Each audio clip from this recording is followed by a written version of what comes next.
On parle souvent des grandes migrations, des chiffres, des frontières, des destinations lointaines. On parle moins de celles qui voyagent à l'intérieur même du continent africain. Des femmes qui quittent le Sénégal pour le Maroc, pour étudier, pour travailler, pour grandir autrement. Partir quand on est une femme demande toujours un peu plus de courage, un peu plus de vigilance, un peu plus de silence aussi.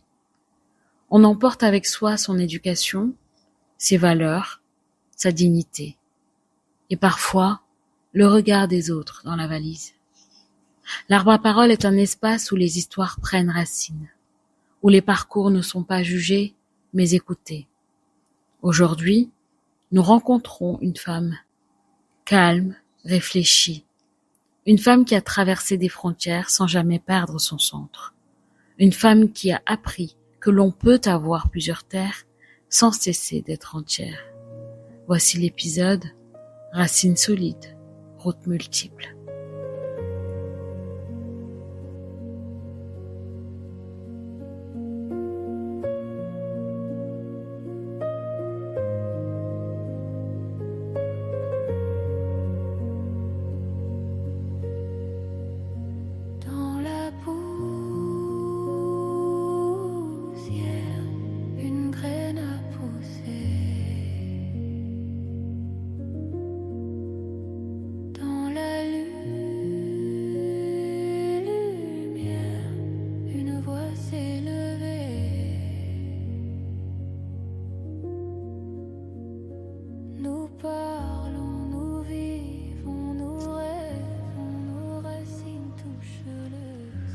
Je suis née, j'ai grandi au Sénégal dans une famille simple.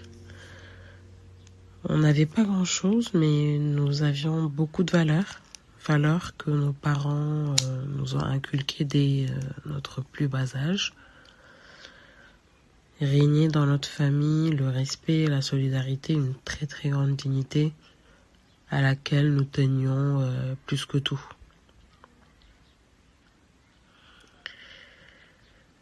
J'étais un enfant plutôt renfermé.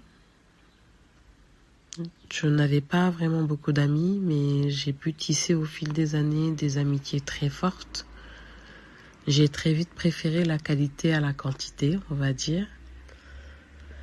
J'avais 2-3 amis avec qui je partageais tout, avec qui je partageais mes moments les plus fous, mes moments les plus sincères.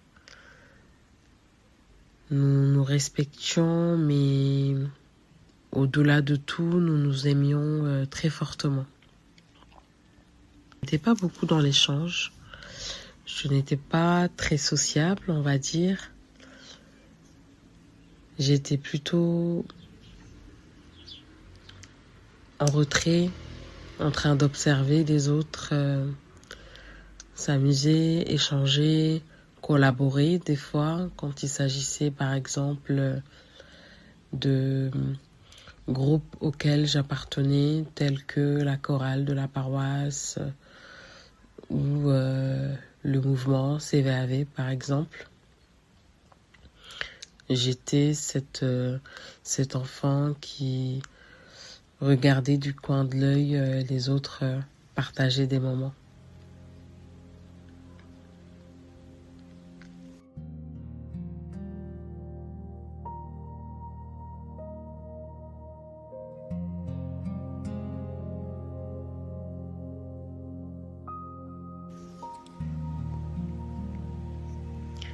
Très tôt dans ma famille, j'ai pris un rôle que je peux qualifier de particulier. J'étais forte mentalement et j'étais aussi forte physiquement. Force qui parfois générait des réflexions autour de moi, des réflexions de type « tu es un garçon manqué », « comment ça se fait que tu aies autant de force pour une fille ?» Mais c'était aussi quelque chose de très positif qui m'a permis de prendre ce rôle que j'ai qualifié tout à l'heure de particulier dans ma famille, puisque Lorsqu'il fallait porter quelque chose de lourd, quand mon grand frère n'était pas là, c'est moi qu'on appelait. Lorsqu'il fallait défendre mes sœurs, j'étais tout le temps au devant de la scène.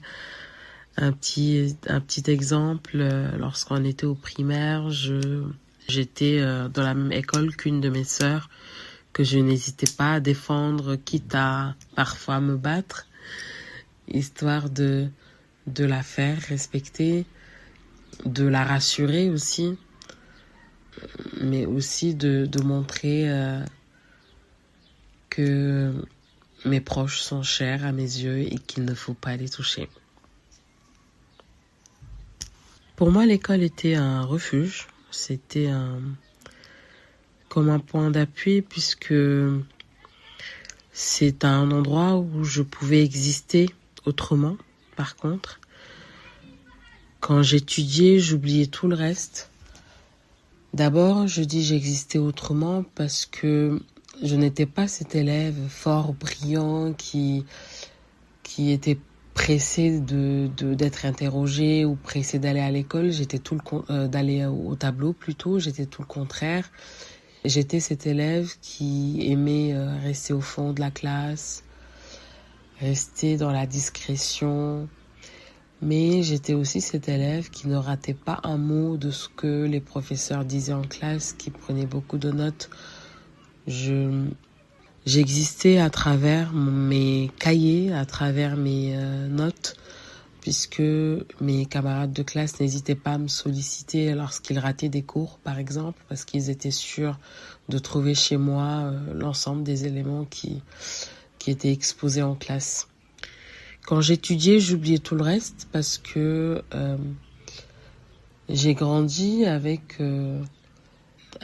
un caractère plutôt fort, mais avec un poids en moi qui venait d'expériences très difficiles que j'ai eu à vivre hors de chez moi quand j'étais enfant. Et c'est ce qui fait aujourd'hui ce que je suis, mais c'est ce qui aussi avait généré le fait que je n'échangeais pas trop, j'étais dans mon coin, à l'école, j'étais dans la cour de récréation par exemple, je prenais du plaisir à regarder les autres s'amuser, je le vivais par procuration en quelque sorte, mais dans la cour de récréation, je n'étais pas cet élève qui participait au jeu, qui prenait des initiatives, par exemple. L'obtention de mon bac, au-delà d'être une fierté immense, c'était une délivrance. Pas seulement pour moi, mais aussi pour mes proches, ma famille. Je franchissais une porte à ce moment-là. Au Sénégal, il faut savoir que le bac est un examen qui est très attendu, très suivi, que ce soit par les membres de la famille, par les amis, mais aussi par les voisins. Donc l'obtenir était pour moi une très belle étape de franchie. Ça m'a rendu fière, ça a rendu ma famille fière. C'était un aboutissement et c'était aussi une façon de montrer aux parents que leur investissement n'était pas vain. Du coup, c'était plutôt une très grande joie.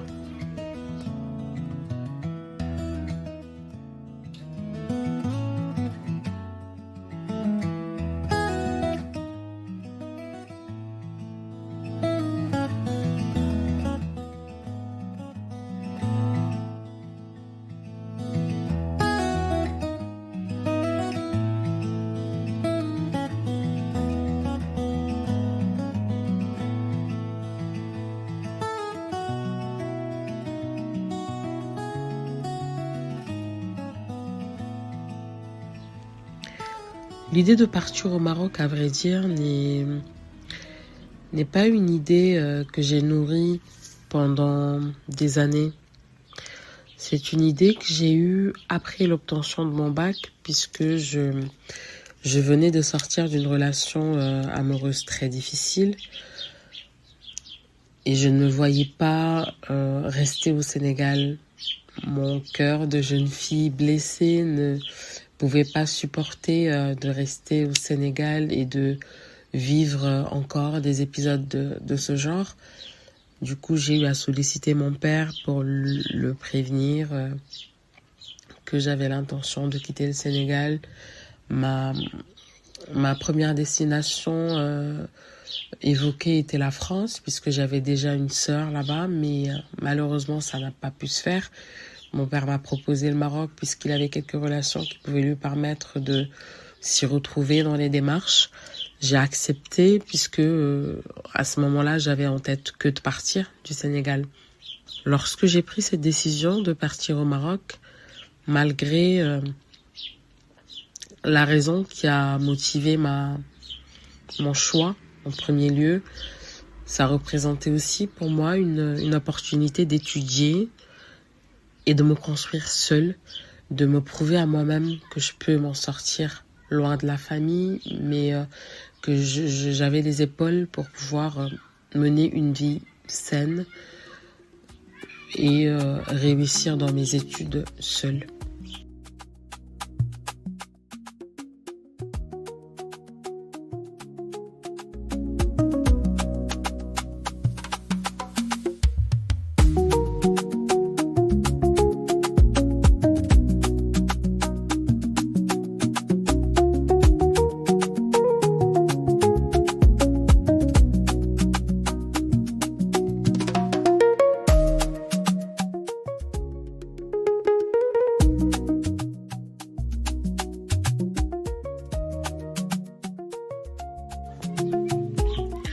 Du coup, je suis partie seule. Et quand on part seul, on sait, on n'a pas droit à l'erreur. Surtout quand on quitte un pays comme le Sénégal. Vu l'enfance que j'ai eue, les valeurs qui m'ont été inculquées par ma famille, l'investissement de mes parents dans mes études, je suis partie avec une seule idée en tête: réussir malgré tout, réussir sainement et réussir dignement. Mon arrivée au Maroc s'est très bien passée puisque j'ai été accueillie par un ami depuis de longues années qui m'a tout de suite mise à l'aise, qui m'a tout de suite préparée à la vie qui m'attendait, qui m'a donné les premières billes pour pouvoir m'organiser, m'intégrer. Du coup, l'arrivée s'est plutôt bien passée. Je me suis très vite trouvé une petite place qui me permettait de me frayer un chemin dans ce pays où j'avais la barrière de la langue quand même, qui n'était pas négligeable, l'argent qui était différent, le logement à chercher, les démarches qu'il fallait entamer puisque j'étais inscrite à l'université publique avec une bourse d'études. Il fallait absolument faire les démarches et les démarches se faisaient dans une ville différente de là où je venais d'atterrir. Donc ce n'était pas facile en premier lieu, mais j'ai pu me retrouver avec l'aide de mon ami, mais surtout avec les éléments que la faculté m'avait fournis. Une fois arrivé au Maroc, les démarches réalisées, il fallait maintenant chercher un logement puisque j'étais hébergée chez mon ami en question. Il fallait chercher un logement, il fallait se retrouver aussi à la fac puisque je venais d'atterrir dans une faculté qui était quand même très grande. Il fallait s'acclimater avec la méthode de travail des professeurs à l'université. C'était un peu compliqué puisque la barrière de la langue s'est très vite fait ressentir puisque il arrivait que des cours commencent en français puis se terminent en arabe. Ensuite, fallait se débrouiller pour avoir une traduction.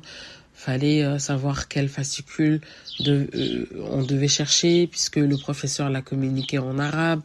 Donc c'était vraiment très difficile au début. Et je ne m'étais malheureusement pas penchée tout de suite sur le besoin d'apprendre un tout petit peu la langue, d'avoir des bases. Du coup, ce n'était pas facile, mais fallait s'adapter. Les journées étaient parfois très difficiles puisqu'on enchaînait des cours différents. Fallait revenir à la maison, manger, se préparer pour les cours du soir, préparer les exposés des professeurs, faire des recherches puisqu'à l'époque je n'avais pas de PC portable, donc les recherches je les faisais dans un cybercafé, ce qui n'était pas facile, fallait payer à l'heure. Il y avait énormément de choses qui rendaient la chose compliquée. Et en plus de ça, à la faculté, moi je suis arrivée une année où il y avait pas mal de grèves, beaucoup de revendications de la part des différents syndicats qui existaient.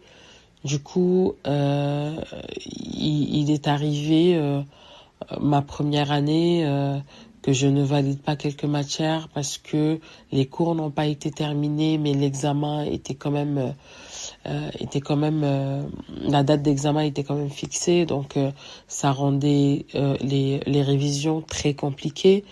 La maîtrise des cours, pareil, donc ça a été tellement compliqué que j'ai dû appeler mes parents pour leur dire que je dois rentrer parce que je ne me vois pas redoubler des classes, que je ne pourrais pas le supporter.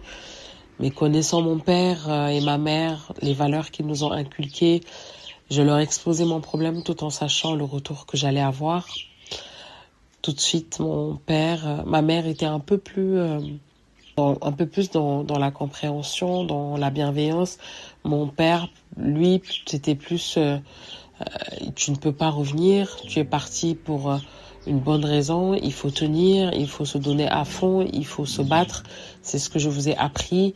Tu as tout en toi pour pouvoir réussir.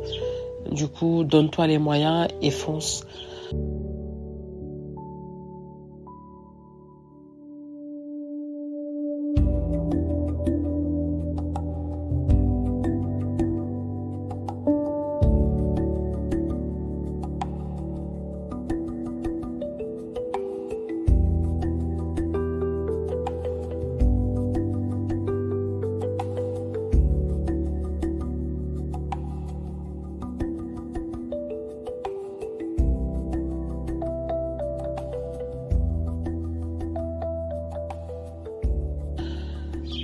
Alors, c'est un moment qui était très difficile pour moi puisque je les appelais dans l'espoir d'avoir un OK, tu peux revenir. Mais en même temps, c'est des mots qui étaient tellement forts que, et vu d'où ça venait, ça m'a tout de suite requinqué. Je suis retournée à mes cahiers forcément. Je me suis donnée à fond et finalement, les années se sont succédées, mais de mieux en mieux au fil du temps, et j'ai pu obtenir mes diplômes. Donc, comme quoi, il faut toujours écouter cette petite force en nous qui nous booste et qui nous remet, qui sait très bien nous remettre sur le bon chemin.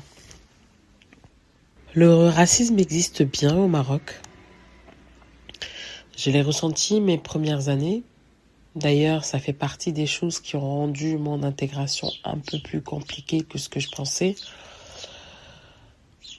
Il y avait des regards, des chuchotements, que ce soit en amphithéâtre, à la faculté, dans la rue, quand on marchait, quand on accédait à une épicerie, quand on était au cyber pour faire des recherches pour les cours.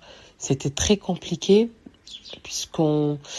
je ne comprenais pas forcément ce qui se disait, mais un mot revenait très souvent. C'est Azia. Azia, concrètement, c'est comme pour dire nègre. Et la façon dont ce mot était prononcé différait d'une personne à une autre. Ça pouvait être très violent parfois.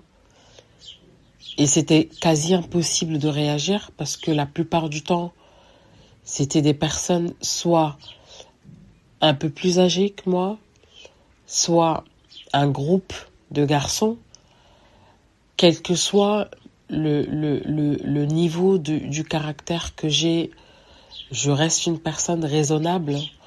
il m'arrivait de me mettre dans des situations où je cherchais à me défendre, mais en fonction de ce que j'avais en face de moi, il m'arrivait de me taire, de supporter et de tracer ma route parce que je me disais, je suis seule, il suffit que j'essaye de résister, ça peut aller très loin. J'ai laissé une famille derrière moi au Sénégal, je n'ai pas envie de me retrouver dans une situation où ça pourrait être compliqué. Donc c'est des moments très difficiles. Il arrivait qu'on accédait à un endroit pour acheter ou passer un petit moment de divertissement. Il arrivait qu'on se sente isolé, exclu, limite chassé, comme pour dire tu n'es pas à ta place, qu'est-ce que tu fais là? Donc le racisme existe bien, mais j'ai fait une rencontre au cours de mes années scolaires à l'université, une rencontre d'une amie marocaine qui m'a très fortement marquée, une personne très bienveillante, très gentille, très à l'écoute, tout le contraire de ces personnes racistes que j'ai pu croiser sur ma route durant mes premières années. Et cette personne m'a fait voir et croire en la bonté de certaines personnes et m'ont fait croire aussi que le racisme n'est pas chez tout le monde au Maroc. Donc, comme ça existe un peu partout dans le monde, il y a des personnes qui sont très bien, mais il y en a d'autres qui ont du mal à accepter les Noirs, si je peux le dire ainsi. J'ai vécu un épisode très difficile, d'ailleurs, mais très similaire. Il m'est arrivé de sortir un jour, appeler mes parents au téléphone. On utilisait à l'époque les publiphones.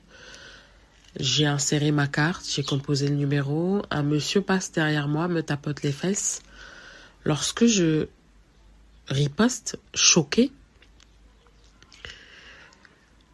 le monsieur et tous ceux qui étaient autour de moi réagissaient comme si ma réaction n'était pas normale. Comme pour me dire, pourquoi tu ripostes? Tu n'as rien à dire. Tais-toi, trace ta route. Tu es un étranger.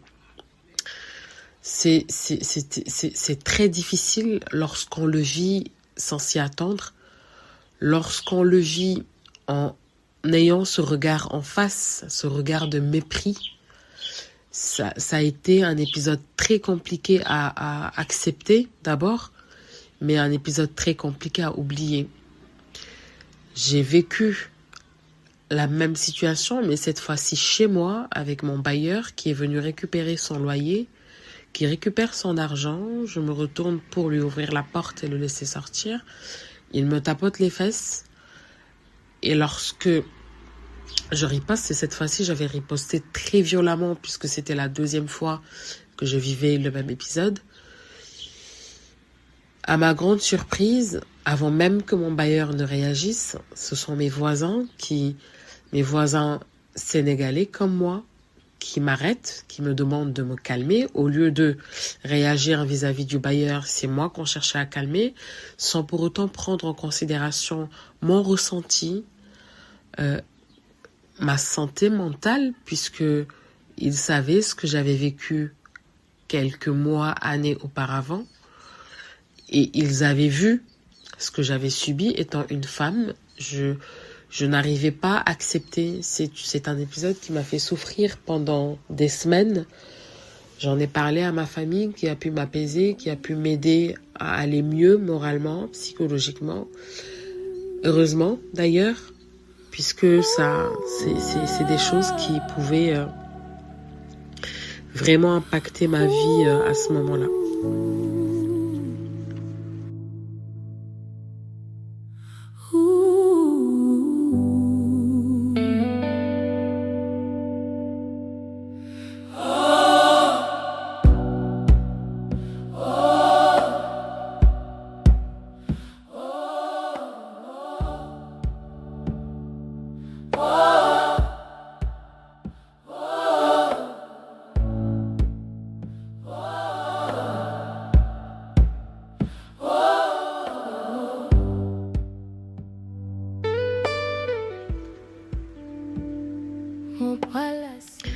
Malgré ces moments difficiles, ce parcours compliqué durant mes premières années, il y a une chose qui, par-dessus tout, m'a aidé à tenir, c'est mon caractère. Mon caractère et cette petite voix qui me disait à chaque fois que je pouvais y arriver. Puisque cette petite voix, je suis persuadée, était issue des valeurs que mes parents nous ont inculquées dès notre plus jeune âge. Donc, ça m'a permis de tenir. Je me suis engagée dès mes premières années dans une association sénégalaise qui comptait beaucoup pour moi. J'étais beaucoup dans l'ombre. Je travaillais beaucoup dans l'ombre avec le bureau de cette association, qui d'ailleurs a joué un rôle très important dans mon engagement social, puisque ça m'a permis de contribuer à l'intégration des jeunes Sénégalais qui arrivaient au Maroc après moi. Ça m'aidait à contribuer aux aides sociales. Et puis, ça me permettait aussi de me dévoiler, pouvoir aider tous ces jeunes qui venaient d'arriver au Maroc dans leur vie sociale, dans leur vie estudiantine, mais aussi dans leur intégration au Maroc.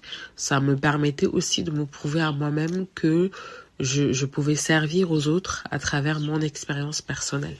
J'ai fait une rencontre au Maroc avec un homme qui a changé ma vie aujourd'hui, grâce à Dieu. J'ai pu, avec lui, construire une vie plus saine, plus sereine, plus épanouie. Cette relation m'a permis de croire à nouveau en la bonté de Dieu. Cette relation m'a permis de croire que tout ce que Dieu fait est bon, puisque je n'avais plus espoir par rapport à ma vie sentimentale. Cet homme, j'ai pu construire avec lui une vie de famille. Aujourd'hui, je gère mon travail, ma maison et mes enfants.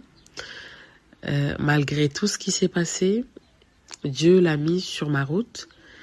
Et tout ce qu'on est en train de bâtir ensemble est une victoire pour moi, une victoire quotidienne.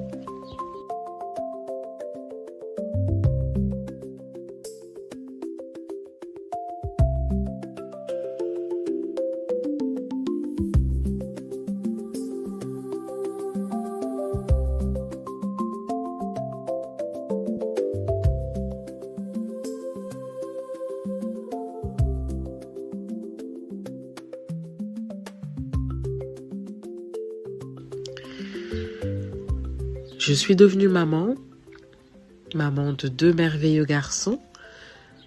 Et la maternité m'a donné une force, mais vraiment immense, que je n'aurais jamais pensé avoir. Elle m'a aussi appris à renoncer à certaines choses qui pour moi aujourd'hui ne sont plus importantes. Et elle m'a fait croire en mon intuition. Il m'arrive de retourner au Sénégal chaque année ou chaque 2 ans.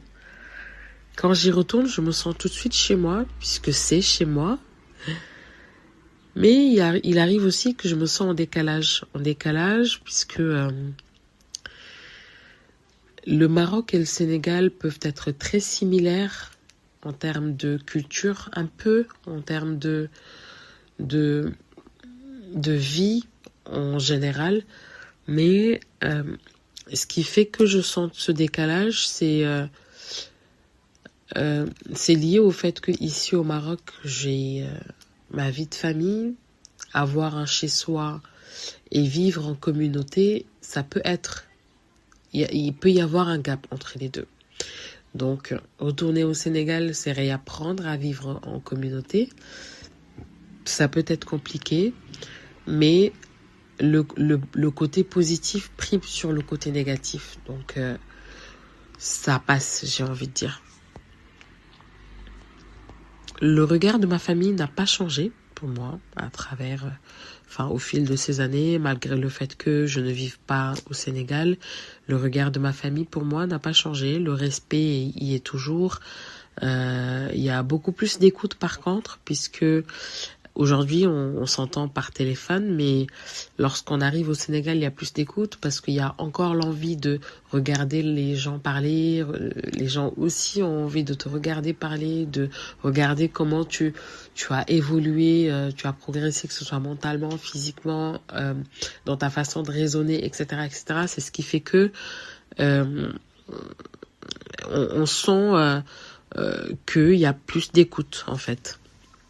Je pense que j'ai changé vivant au Maroc, mais j'ai changé pour le mieux, puisque quand je quittais le Sénégal, j'étais encore une fille qui avait peur du changement, qui avait peur de limite parler, qui avait peur de voyager seule, etc., etc. Donc aujourd'hui, étant au Maroc, j'ai appris à me connaître déjà, j'ai appris à connaître mes limites, j'ai appris à me débrouiller seule, à gérer ma vie seule, tout simplement.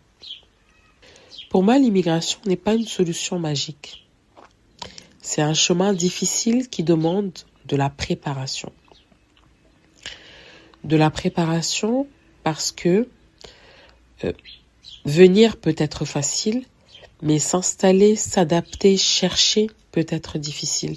Donc lorsqu'on n'est pas préparé, ça peut être très compliqué de se frayer un chemin.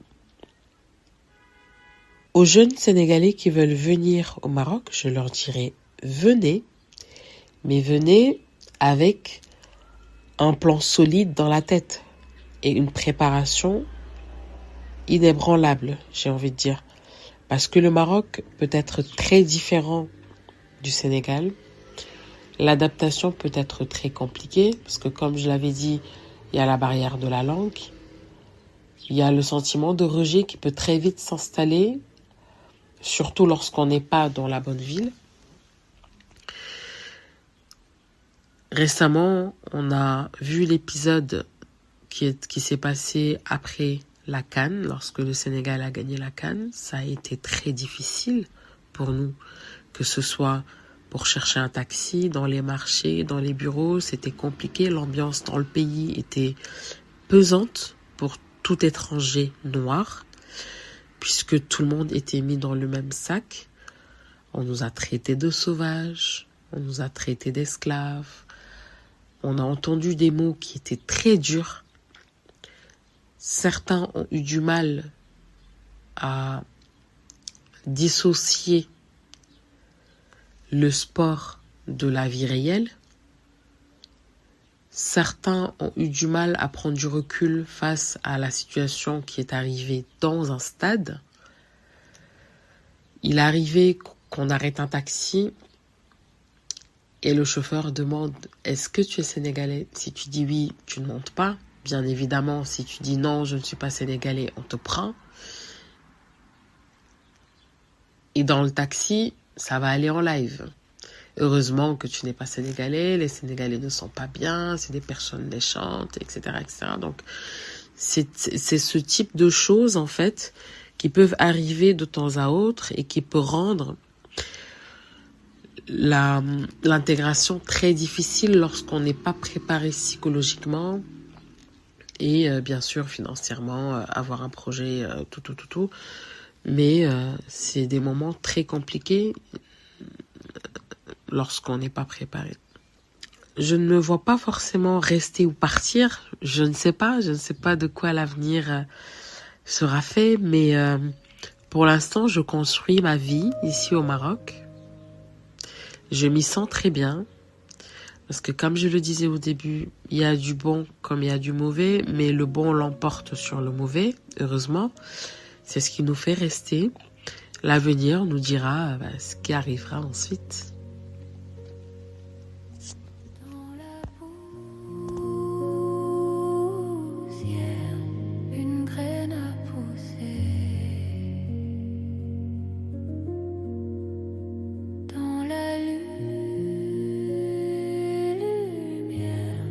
Une voix